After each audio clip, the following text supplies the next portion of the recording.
Ensimmäinen suurempi tekijä nimenomaan on tässä aluelämmön tuotannossa aluetalous. Erityisesti tämmöinen pieni lämpöyrittäjyystoiminta, niin se tuo euroja tänne paikkakunnalle. Ehdottomasti voin suositella kaikille hakeyrittäjille meidän toimintamallia.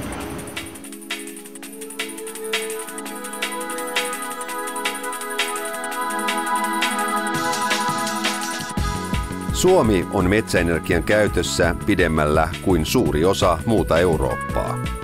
Esimerkiksi Itä-Suomessa yli puolet alueen energiasta saadaan uusiutuvista energianlähteistä. Tavoitteet ovat tätäkin korkeammalla.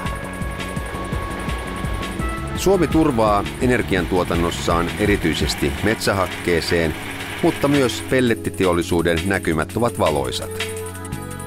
Bioenergian tuottaminen vaatii koko tuotantoketjun hallintaa metsästä markkinoille. Tässä ohjelmassa käymme Pohjois-Karjalassa ja katsomme, miten siellä saadaan energiaa metsistä.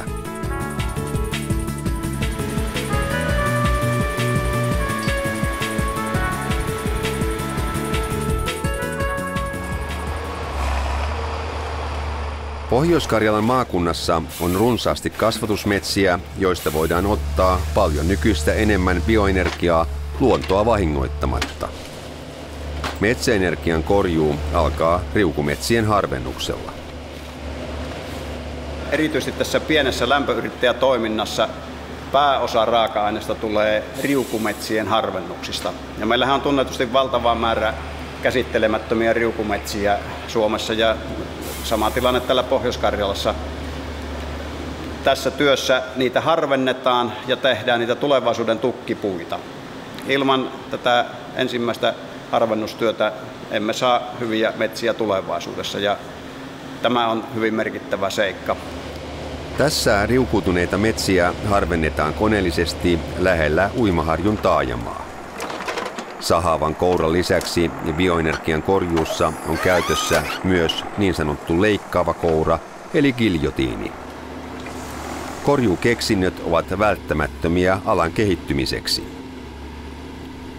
Käytännössä lähes kaikki metsäbioenergia korjataan nykyisin metsistä koneellisesti. Merkittävä osa hakkeesta saadaan harvennusmetsistä.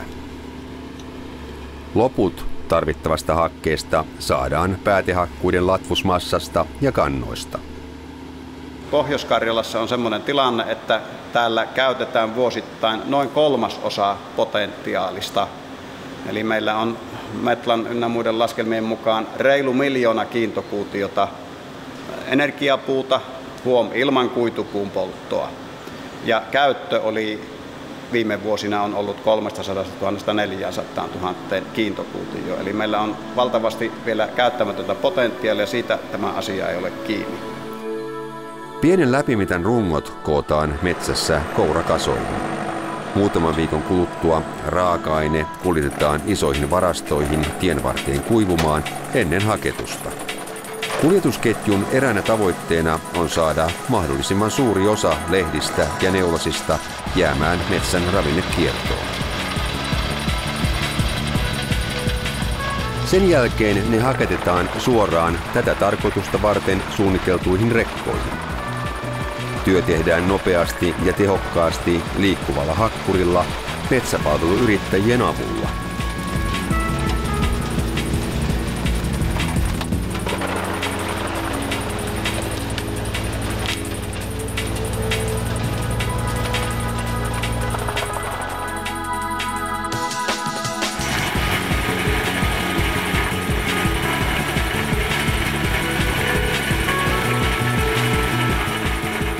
Haketuksen jälkeen rekka suuntaa aluelämpölaitokselle.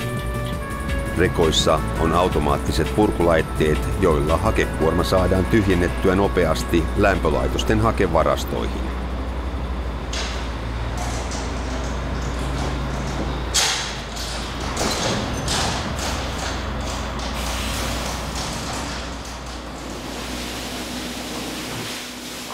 Hakkeen laadun valvonta ja parantaminen on tärkeää. Tavoitteena on muun muassa raaka-aineen kosteuden hallinta ja epäpuhtauksien välttäminen.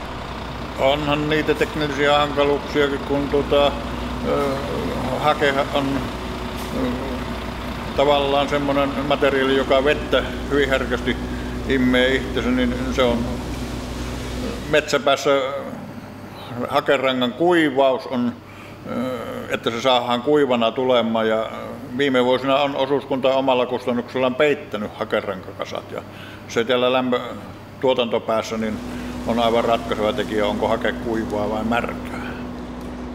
Paikalliset bioenergian toimijat yhdistävät usein voimansa energiapuun korjuussa ja käytössä.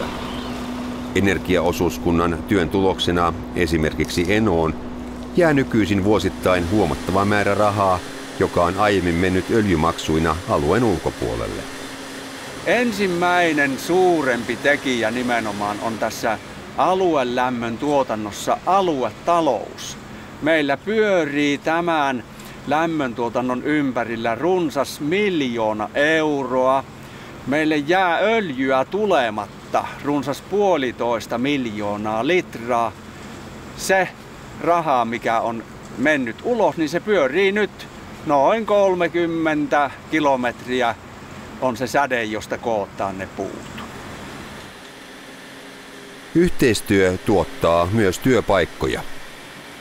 Esimerkiksi tämän Enon toiminnan ansiosta työllistyy tässä Enon alueella 7-10 henkilöä vuosittain, ja se on tämmöisessä työttömyysalueella niin erittäin tärkeä asia.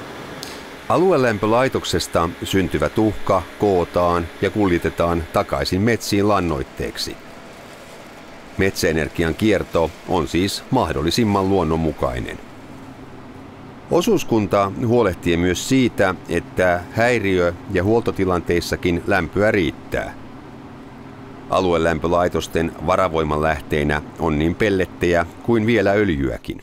Lämmöntuotannon katkoksilta on vältytty suuremmilta, ja meillähän on varajärjestelmät täällä öljykäytöllä, että pienet huoltoseisokit on hyvin helppo toteuttaa, että asiakkaat ei ole joutunut kärsimään. Harvaan asutuilla alueilla kannattavan aluelämpöverkon rakentaminen on taloudellinen haaste.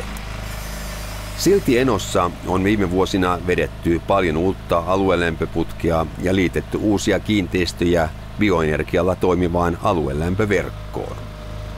Tulevaisuudessa aluelämpölaitokset tuottavat ehkä myös alueellista sähköä. Jatkoa on ajateltu näin, että saataisiin yhdelle lämpölaitokselle sähkön tuotantoa käyntiin, ja sitä ajatellen on Enon Alakylän lämpölaitokselle koottu suurempaa verkostoa, johon sitten mahdollistuisi tämän sähkön tuottaminen hankkeella. Tärkeintä on asiakkaiden kanta metsäbioenergiaan. Toistaiseksi uudet aluelämpöasiakkaat ovat olleet tyytyväisiä sekä bioenergian hintaan että lämmön toimitusten varmuuteen. No ei kyllä ole huomattu minkäänlaista ongelmaa. Ihan se on pelannut tavattoman hyvin. Ei mitään ongelmaa. Kovillakin viime talvenahan oli kovat pakkaset, ja kyllä lämpö riitti. No meillä tehtiin tämmöinen asiakastutkimus vastoittain tuossa, ja siinä kyllä ne tulokset olivat hyvin kannustavat siinä mielessä, että tämä meidän toiminta on luotettua ja niin, että siitä tämä edullisuus on heijastunut myös niille kuluttajille, koska kuluttajathan tämän toiminnan lopulta kustantaa kaiken. Bioenergian luotettavuutta Suomessa lisää alalle syntynyt voimakas teollisuus. Siinä ovat mukana niin sellutehtaat, pellettitehtaat, monet metsäkoneyritykset kuin metsähakkeen tuotantoon ja kuljetukseen erikoistuneet pienyritykset. Alaa vahvistavat lisäksi tulisijojen valmistajat, yliopistot ja ammattikorkeakoulut. Suomalaista bioenergiaosaamista markkinoidaan myös muualle Eurooppaan ja maailmalle. Itä-Suomessa on paneuduttu erityisesti hakkeen koko logistiikkaketjun hallintaan ja lämpöyrittäjyyteen. haketilanne on sellainen, että meillä käy paljon tutustujia tähän hakkeen tuotantoketjuun ja tämä on aika pitkälle jo kehitetty Suomessa. Muissa lajeissa meillä on opiskelemista pelletissä, aurinkolämmössä ynnä muissa tuulivoimassa. Tässä me olemme vielä opiskeluvaiheessa, mutta hyvää vauhtia etenemässä niissäkin.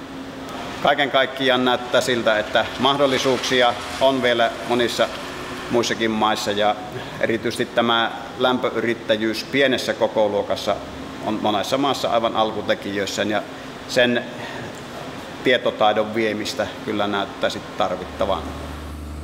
Kun kaikki tuotantoketjussa toimivat ihmiset ja yritykset tuntevat toisensa, vastuukysymykset ovat selvät ja palaute kaikkiin suuntiin tehokasta.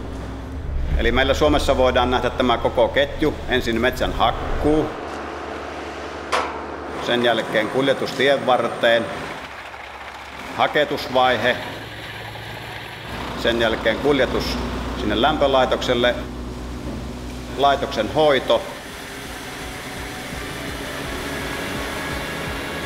ja vieläpä sitten lämmön toimitus asiakkaalle asti. Metsäenergian tuotannon etuna onkin pienuus, vai pitäisikö sanoa pienen mittakaavan tehokkuus? Ehdottomasti voin suositella kaikille hakeyrittäjille meidän toimintamalla.